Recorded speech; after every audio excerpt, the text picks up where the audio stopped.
So hello everyone, SSC JEE तैयारी करने वाले सभी बालक, एक महत्वपूर्ण जानकारी के साथ साथ हम यहाँ पर अपडेट करने वाले हैं आपको कि आखिर इस एग्जाम एसएससी की तैयारी कैसे बेहतर करें। आपको पता है कि एक बड़ा ही अपडेट है कि एसएससी जेईई 2026 का भी नोटिफिकेशन फाइनली आउट हो चुका है। आपको यहाँ पर भी 26 के पेपर बेहतर तरीके से करने होंगे, साथ के साथ 25 वाले शिफ्ट 2 का भी फाइनल रिजल्ट देखने को मिला है। आखिर जो भी नए बच्चे एनरोल होंगे या जिनका सिलेक्शन नहीं हुआ होगा, है ना, उनको आगे की कैसी रणनीति आपको तैयार करनी होगी और पूरी स्ट्रेटजी पर हम यहाँ पर ध्यान देने वाले हैं। तो चलिए यहाँ पर हम बात करने वाले हैं एसएससी जेईई 2026-27 को कंप्लीट तरीके से कैसे आप तैयार करेंगे। सबसे पहले बात तो आपको जानकारी करनी होगी ये कि एसएससी जेईई 2026-27 में भी पेपर किस प्रकार के होते हैं। तो यहाँ भी सीबीटी बेस्ड पेपर होते हैं, सीबीटी 1 और सीबीटी 2। एसएससी जेईई 2026-27 में पहले के जैसा ही सीबीटी 1 बेस्ड क्वेश्चन होगा, एमसीक्यू बेस्ड, और सीबीटी 2 बेस्ड प्रश्न होंगे। लेकिन सीबीटी 1 में टेक्निकल के साथ साथ नॉन टेक्निकल का भी तैयारी आपको करना होता है। यानी अगर बात करें तो सीबीटी 1 के अंदर टोटल पेपर 1 में जो है कितने पार्ट में है, 1 2 3, यानी 3 सब्जेक्ट है। पार्ट से बेहतर है कि आप सब्जेक्ट बोलें। यहाँ पर 3 सब्जेक्ट कैसा है, जिसमें 50 प्रश्न आपके रीजनिंग के आते हैं 50 नंबर के, जनरल अवेयरनेस के 50 प्रश्न आते हैं 50 नंबर के, और आपको इंजीनियरिंग से रिलेटेड, चाहे आप मैकेनिकल है, इलेक्ट्रिकल है या सिविल है, जिस भी ब्रांच के उसके 100 पेपर आएंगे टोटल, यानी 200 प्रश्न होंगे और 200 ही मार्क्स के होंगे। और इसके लिए समय मिलता है आपको 2 घंटे, यानी 120 मिनट में 200 प्रश्न करने होते हैं। बहुत ज्यादा रफ्तार आपको रखना होगा, स्पीड बहुत ज्यादा बढ़ानी होगी। और यहां पर नेगेटिव मार्किंग भी होता है जो कि 0.25 होता है, यानी एक क्वेश्चन को गलत करते हैं तो 0.25 मार्क्स डिडक्ट होता है। 4 क्वेश्चन गलत करेंगे तो 1 नंबर कट जाएगा। हालांकि इस मामले में रेलवे से तो कम आपको राहत मिला है, वह यहाँ पर मतलब रेलवे से ज्यादा राहत है आपको, क्योंकि रेलवे 1/3 नेगेटिव है, यहाँ 1/4 नेगेटिव है। ओके, अब यहां पर हम बात ये भी करेंगे कि किस अप्रोच से हमको तैयारी करनी चाहिए, ये भी बात पर हम चर्चा करने वाले हैं अभी। नेक्स्ट हम बात करेंगे पेपर 2 की। किसकी बात करेंगे? पेपर 2, यानी ये पार्ट हमारा 2 होगा, ये पार्ट पूरा पेपर 1 है, ये पेपर 2 है। यहां पर आपके अपने डिसिप्लिन से टोटल 100 नंबर के प्रश्न, 100 क्वेश्चन आएंगे। यानी अगर आप इलेक्ट्रिकल के हैं तो 100, मैकेनिकल के हैं तो 100, सिविल के हैं तो 100, और हर क्वेश्चन 3 मार्क्स का होता है, इसीलिए टोटल 300 मार्क्स का पेपर हो जाएगा। कितने मार्क्स का हो जाएगा? 300, यानी 100 क्वेश्चन के लिए 300 मार्क्स आपको अवार्ड किए जाएंगे यहां पर। और ये प्रश्न भी टोटल आपको 2 घंटे के अंदर ही करना होगा। यानी इस बार 100 क्वेश्चन के लिए 120 मिनट मिला हुआ है, लेकिन थोड़ा सा क्वेश्चन जो है न्यूमेरिकल अप्रोच, सभी तरीके के अप्रोच के होते हैं। क्वेश्चन का स्टैंडर्ड अच्छा होता है, क्योंकि 2022 से पहले यही मेंस हुआ करता था जिसमें रिटन लिखना होता था। अब मेंस को हटा के इसने क्या कर दिया है, एमसीक्यू बेस्ड कर दिया है। सो अब आपको एमसीक्यू ही लगाने हैं वहां पर भी।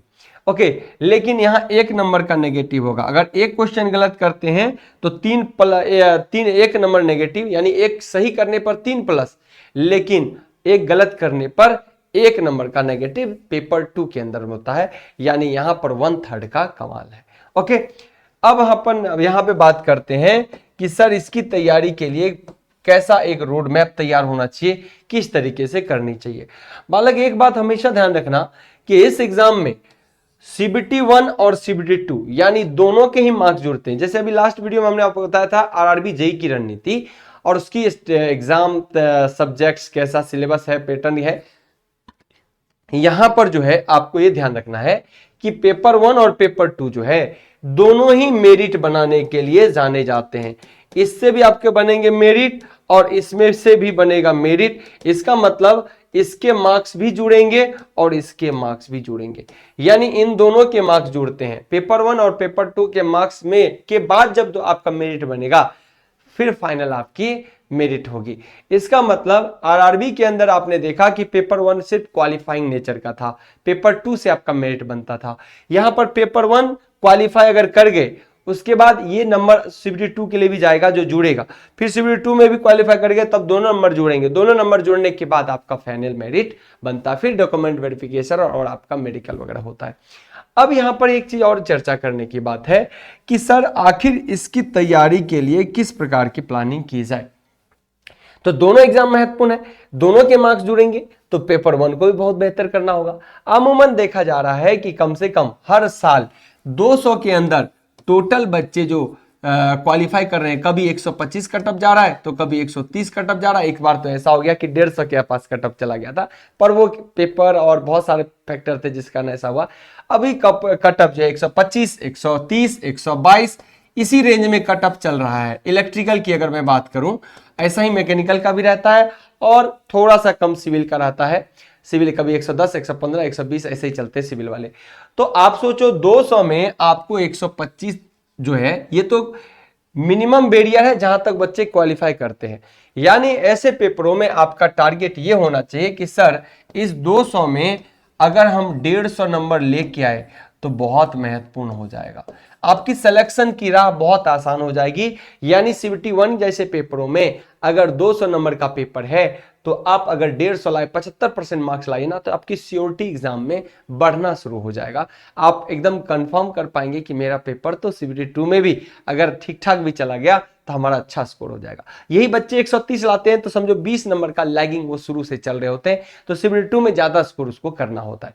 अब अपने डिसिप्लिन से अगर क्वेश्चन यहाँ पे 300 के आ रहे हैं, तो बीच में तो एक बार ऐसा हो गया कि 300 में बच्चे 280 तक ला रहे थे, लेकिन इस बार 2025 का जो रिजल्ट देखने को मिला है 210, 220, 230, 225 ऐसे बच्चे नंबर लाए हैं 300 में, तो ये ठीक है, इस रेंज तक बच्चे लाते हैं। नहीं तो 300 में अकेले 280, 270 लाना बहुत डिफिकल्ट हो जाता है, आसान नहीं रहता, लेकिन एक बार वो भी हुआ है। तो अभी क्या है, आपकी कोशिश ये होना चाहिए कि 300 का पूरा टेक्निकल है, यहां तो नॉन टेक्निकल भी शामिल है, आपकी कोशिश होनी चाहिए 250, आपकी कोशिश होनी चाहिए 250। बेशक अभी 230, 215, 220, 230, 240 तक बच्चे अच्छे कर रहे हैं, लेकिन टारगेट कम से कम 250 का यहां होना चाहिए 300 में, क्योंकि कंप्लीट टेक्निकल पेपर है, समय भी ठीक ठाक मिल जा रहा है, अच्छा कर सकते हैं। अगर इसी में नॉन टेक घुसता तो हम कहते हैं इतना नहीं स्कोर करिए, लेकिन यहां पर आप कर सकते हैं। ओके, तो 250 के आसपास अगर यहां पर लाते हैं बालक, तो एक बार समझिए अभी का जो सिनेरियो है 250 प्लस 150, 400 प्लस अगर स्कोर आपका हो जाता है तो आपको सिलेक्शंस के लिए कोई रोक नहीं सकता, सिलेक्शन आपका श्योर हो सकता है, कहीं कोई सिलेक्शन में कोई दिक्कत नहीं होने वाली है। और 400 प्लस अगर स्कोर होगा तो एसएससी के अंदर सबसे बेहतरीन जो स्कोर होता है, वो पोस्ट होता है, वो हम लोग कहते हैं कि CPWD होता है ना। CPWD में लोग अच्छे तरीके जॉब करना चाहते हैं, मेट्रो सिटी के अंदर इसकी वैकेंसियां जॉब भी होती है, लोकेशन लोग प्रीफर करते हैं। और CPWD के बाद अगर देखिए तो बहुत लोग प्रीफर करता है MES के अंदर, मिलिट्री इंजीनियरिंग सर्विसेज के अंदर, है ना। उसके बाद थोड़ा फरक्का वरक्का जो होता है वहां पर BRO वगैरह में थोड़ा सा ये जो है जॉब लोग कम चाहत रखते हैं। हालांकि जॉब होता है तो लोग हर जगह जॉब करते हैं, लेकिन इसकी तुलना में फरक्का और BRO की जॉब की प्रेफरेंस लोगों की सबसे नीचे होती है। ओके, तो इस प्रकार से आपकी तैयारी करनी होगी। नौ, आपको एक चीज का ध्यान रखना है बालक कि आखिर इसको कैसे किया जाए प्रॉपर वे में। हालांकि एक चीज ध्यान रखना, 2026-27 के लिए अगेन इंजीनियर्स प्लेटफॉर्म आपको जो बेहतर कंटेंट प्रोवाइड कर रही है, VOD के साथ साथ लाइव कंटेंट भी आपके लिए कोर्स कंटेंट आ चुका है। SSC JEE के लिए आप लोग इसको फाइट कर सकते हैं। अब यहां पे रहा कि सर ये स्कोर आखिर कैसे होती है। रीजनिंग एंड इंजीनियर्स के लिए बहुत आसान होता है, 50 में 50 तक बच्चे स्कोर कर जाते हैं। आपकी कोशिश होनी चाहिए हमेशा 50 में 50 या 50 में कम से कम 46, 47, 45 प्लस ये स्कोर होना चाहिए रीजनिंग में, क्योंकि बहुत आसान होते हैं, रीजनिंग बहुत डिफिकल्ट नहीं होता। मैं आज से 5 साल पहले एक बार रीजनिंग कराया था, ऐसे बातों बातों में बच्चे बोले थे करा दो, मैं ऑनलाइन कराऊं। आज मैं रीजनिंग को देखता हूं, 2.5-3 लाख व्यूज है उस वीडियोज पे, रीजनिंग के हर वीडियोज पे। किसी पे हमको लगता कि 1 लाख से कम होगा, क्योंकि बहुत आसान है, हमने भी पढ़ा है और बच्चों ने खूब पढ़ा है नहीं। बहुत आसान पैटर्न है, खाली आपको पैटर्न बता दिया जाए तो आप अच्छा कर जाओगे। रही बात जनरल अवेयरनेस, यहां पर आता है फिजिक्स, केमिस्ट्री, बायोलॉजी साइंस से, और हिस्ट्री, ज्योग्राफी, पॉलिटी, थोड़ा सा इकोनॉमिक्स और स्टैटिक्स जो हम लोग पढ़ते हैं। तो यहां पर एक चीज देखिएगा बालक कि इतने सारे सब्जेक्ट हैं, तो इसमें प्रमुखता किसकी दी जाए। तो मुख्य रूप से अगर आप करोगे तो आप फिजिक्स, केमिस्ट्री, बायोलॉजी को पकड़ लो, हिस्ट्री, पॉलिटी, ज्योग्राफी को पकड़ लो, और इकोनॉमिक्स वगैरह नहीं भी पढ़ना है तो थोड़ा सा करंट अफेयर्स की फोकस करना, क्योंकि ये भी 5 से 7 नंबर तक का आ जाता है एग्जामों में। तो लास्ट ये तो करंट अफेयर एग्जाम के टाइम का, अगर 6 महीना 1 साल का पढ़ लोगे तो आपका काम चल जाएगा। अब रही physics, chemistry, biology, history, polity, geography plus statics की बात अगर करें, स्टैटिक्स की बात करें तो यहां पे मिला के आपका 50 नंबर का क्वेश्चन होता है। तो इंजीनियर्स के लिए तो ऐसे ही जीके जीएस थोड़ा सा डिफिकल्ट रहता है, क्योंकि ये इसके टच में होता नहीं। चाहे गणित हो तो ये कर लेंगे, लेकिन जीके जीएस बड़ा समस्या वाला चीज होता है। इसके लिए इंजीनियर्स प्लेटफॉर्म ने आपको ऑलरेडी हर क्वेश्चन का, फिजिक्स का, केमिस्ट्री का, बायोलॉजी का, हिस्ट्री, पॉलिटी, ज्योग्राफी का 500 क्वेश्चन का पूरा डिस्कशन। पहले तो आपको थ्योरी चल गया, हिस्ट्री, पॉलिटिक्स, ये सब चल ही रहा। 500 क्वेश्चन का टोटल 600-700 सेट में 3000 से अधिक प्रश्नों का डिटेल में डिस्कशन का भी वीडियो दिया गया है। डिस्कशन विथ पीडीएफ भी आपको अवेलेबल करा है। यानी इसका कोर्स तो है, कोर्स तो अवेलेबल है, थ्योरी कोर्स। लेकिन हम इसमें जानते हैं कि बालक जो है नॉन टेक्निकल में थोड़े परेशान होते हैं जीके जीएस वगैरह में, तो 3000 प्रश्नों का पूरा डिटेल में वीडियो सॉल्यूशन करा के दिया है क्वेश्चन का। यानी फिजिक्स से 500 क्वेश्चन का, केमिस्ट्री से 500 क्वेश्चन का, हिस्ट्री से 500 क्वेश्चन का, ताकि आप उस क्वेश्चन को भी डिस्कशन करें आफ्टर थ्योरी। जब थ्योरी कोर्स आप पढ़ लेंगे इसका, हिस्ट्री, पॉलिटी, ज्योग्राफी का, तो उसको कर पाएंगे। सिमिलर रीजनिंग का कोर्स है, बहुत आसान है, प्रैक्टिस भी साथ में कर लीजिएगा। रीजनिंग से भी आप अच्छा स्कोर कर पाते हैं। रीजनिंग में बहुत ज्यादा सरदर्द नहीं लेना है। रहा बात इलेक्ट्रिकल किंग का प्लेटफॉर्म पे आप हैं। यहाँ पे हमेशा ध्यान रखें, इलेक्ट्रिकल में कंटेंट हम वो प्रोवाइड कर रहे हैं आज से पिछले 10 सालों से, और जब से ऑनलाइन की बात आई है 5-6 साल से, बीते 6 साल से, इलेक्ट्रिकल में हम 6 साल पहले से वो कंटेंट आपको देते हैं, एनिमेटेड कंटेंट, जो आपको लगता है कि रियल में यहाँ पे हम पढ़ते नहीं, बहुत कुछ सीखते हैं, है ना, हर चीज का विजुअलाइज करते हैं, वो कंटेंट आपको यहाँ पे मिलता है इलेक्ट्रिकल के लिए। जहां पर मैकेनिकल सिविल की बात होती है, इसके रिकॉर्डेड कंटेंट है और वो ऐप पर अवेलेबल है। लेकिन इलेक्ट्रिकल में रिकॉर्डेड, लाइव, प्रैक्टिस सब कुछ आपको यहाँ पे मिलता है। 100 नंबर के प्रश्न होते हैं। यहाँ पर कोशिश होनी चाहिए 100 नंबर के अंदर कम से कम 80 प्लस मार्क्स आने का, ये टारगेट आपको यहाँ पे लाना होगा। प्लस यहां से 30 नंबर, अगर देखिए इस लेवल की तैयारी अगर हो जाएगी, नहीं तो बच्चा 10 भी लाता है जीके जीएस में, लाने वाले 30-35 भी लाते हैं, लेकिन अगर इसी लेवल से तैयारी करेंगे, कुछ थ्योरी पढ़ेंगे, उसके बाद 3000 क्वेश्चन का डिस्कशन करेंगे, उसका पीडीएफ लेंगे, प्रॉपर रिवीजन करते रहेंगे, तो यकीन मानिए 30 से 35 नंबर आप यहां भी आराम से उठा सकते हैं, अगर इस अप्रोच की तैयारी कर लोगे तो एकदम 100% है। और यहां भी आपका 45 प्लस का ही टारगेट होना चाहिए रीजनिंग के। तो 80 और यहां देखो 30 और 110 और 110 और प्लस 45, 150, 155 हमने टारगेट दिया है आपको। 150 नंबर ला लीजिए, आपका काम हो जाएगा। सो एसएससी जेईई बहुत अच्छी जॉब है सेंट्रल लेवल की, और इसके पीछे आपको बढ़िया से हाथ धो के पढ़ना चाहिए। ओके अच्छा, रहा बात कि सर सीबीटी 1 और सीबीटी 2 के बीच गैप होता है, बिल्कुल। आपको कम से कम 2 महीने का एक ब्रेक मिल जाएगा, ताकि सीबीटी 2 को बेहतर करे। जब सीबीटी 1 हो जाता है तो 2 महीने का गैप मिलता है, जिसमें आप इसको कर सकते हैं। नेगेटिव का भी पता चल गया। अब बहुत बालक यहाँ पे कहेंगे क्या बीटेक अलाउ है, बीटेक अलाउ है, डिप्लोमा अलाउ है, डिप्लोमा अलाउ है, क्या फ्रेशर अलाउ है? बिल्कुल फ्रेशर अलाउ है, इसमें फ्रेशर भी अलाउ है। तो सर बीटेक भी अलाउ है, डिप्लोमा भी अलाउ है, फ्रेशर यानी 3rd ईयर के बाद अगर आप 3rd फाइनल ईयर में हैं तो आप इसमें अलाउ है। ठीक है, आप फॉर्म भरिए, जब तक इसमें डीबी वगैरह होगा तब तक आपका रिजल्ट वगैरह, मतलब आपका बीटेक का या डिप्लोमा का फाइनल हो जाना चाहिए था, है ना, हो जाना चाहिए। उस डेट, एक फिक्स डेट तक हो जाए तो आपको कोई दिक्कत नहीं है। बहुत बच्चे ये कहते हैं कि क्या डिप्लोमा वाले हर पोस्ट के लिए एलिजिबल है?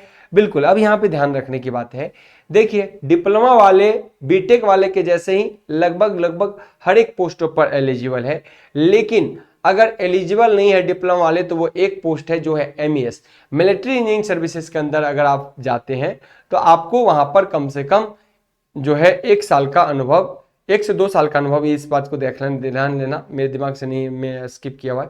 कम से कम 1 से 2 साल का आपको अनुभव मांगता है मिलिट्री इंजीनियरिंग सर्विसेज के लिए। अगर वो अनुभव है किसी इंडस्ट्रियल में या फिर किसी गवर्नमेंट जॉब में ही, तो आप उसको यूज कर सकते हैं, है ना। कंसर्न डिपार्टमेंट इलेक्ट्रिकल से अगर है तो सिविल से है, तो मैकेनिकल से है, तो ये बहुत मैंडेटरी है। उसके अलावा जिस में बीटेक वाला जाएंगे उसमें आपका डिप्लोमा वाला भी जाएंगे, है ना। और सब सिविल के लिए पोस्टें अलग होती है, लेकिन इलेक्ट्रिकल और मैकेनिकल के लिए लगभग सभी पोस्ट बराबर होती हैं। सभी पोस्ट में इलेक्ट्रिकल वाले भी जाते हैं और मैकेनिकल वाले भी जाते हैं। बहुत अच्छी जॉब है, यकीन मानिए, इसकी तैयारी करिए। और आप क्या चाहते हैं हमसे, क्योंकि इसको लेके हम लगातार आपको स्ट्रेटजी, प्लानिंग और क्लासेस इंजीनियर्स प्लेटफॉर्म एप्लीकेशन पर चलते हैं, तो हम जरूर आपको फुलफिल करेंगे। ध्यान रखिएगा, एसएससी जेईई 2026-27 को लेकर इंजीनियर्स प्लेटफॉर्म पे ऑनलाइन जो है कोर्स कंटेंट अवेलेबल हो चुका है, आप लोग इसको फॉलो करिए। डेली लाइव क्लास भी चलता है, even Hindi English bilingual mode में भी आपको देखने को मिलता है ना। और हम यहाँ पर थ्योरी कोर्स तो करा ही रहे, वीओडी भी पहले से रिकॉर्डेड क्लास भी दे रहे हैं, लाइव क्लास भी चल रहा है, 1000 क्वेश्चन का एमसीक्यू डिस्कशन हो रहा है, टेस्ट सीरीज भी यहाँ पे आपको अवेलेबल कराया जा रहा है। सो व्हाट वी प्रीफर, हम लोग आपको क्या प्रीफर करा रहे हैं बालक, ऑनलाइन कोर्स। आप चाहते हैं तो हमारे एप्लीकेशन से बुक्स ले सकते हैं, टेस्ट सीरीज अवेलेबल होता है। टेस्ट के लिए आप चाहें तो सर हमको टेस्ट तो इस कोर्स में मिल ही जाएगा, हमको और टेस्ट लगाना है तो engineers platform test series Google पर सीधे मारिए, फ्री क्विज के लिए आप चले जाइए वहां पर। बेशक डेली 20 क्वेश्चन टेक का, 20 क्वेश्चन नॉन टेक का डेली अपलोड होता है, उसको आप लगाते रहिए, डेली रूटीन बना लीजिए, टेस्ट का डिस्कशन होगा और बेस्ट गाइडेंस इस पे मिलेगा। तो जाएंगे इंजीनियर्स प्लेटफॉर्म पे एक बेहतरीन कंटेंट और बेहतरीन गाइडेंस के लिए, ताकि आपका सिलेक्शन हो सके आसान। जब भी आप चाहेंगे जरूर कमेंट करिएगा आप आगे की किस प्रकार की वीडियो रणनीति चाहते हैं, हम इसको लेके अपडेटेड वीडियो आपके लिए लाता रहेंगे। ओके, लाते रहेंगे। धन्यवाद।